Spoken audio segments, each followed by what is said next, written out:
Peyğəmbər sallallahu aleyhi ve sellem buyurur ki, sədəqə Allahın qəzəbini söndürür. Düzdür? Tutfi'u ğadəbə Rabb. Hədisdir. Niyə demədik ki, bax Allahın Rəsulu namaz Allahın qəzəbini söndürür, yaxud zəkat Allahın qəzəbini söndürür, oruc, nə qədər ibadətlər var, əməllər. Nəyə görə sədəqəyə dedi?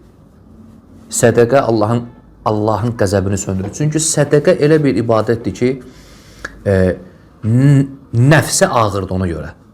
Nəfsi birbaşa sındırırsan, nəfsə qalib gəlirsən. Hansı nəfs istəyir? Mən gedib işləyirəm, qazanıram.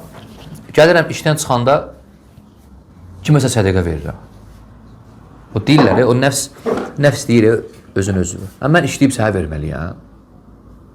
Yəni, sən oturmuşsan burada, mən gedib işləyirəm. Nəfsə ağırdır axı. Mən işlədim, gətirdim, pulumdan sənə verdim. Bu ağırdır, bu çox ağır bir şeydir. Bunu hər adam elə bilmir. Həmçinin mal, pul elə bir şeydir ki, nəfsə şirindir. Onu xərcləmək də çətindir. Xərcləmək çətin olursa, deməli, onun üzərinə tərtib olunan şey də ona görə böyükdür. Allahın qəzəbini söndürür.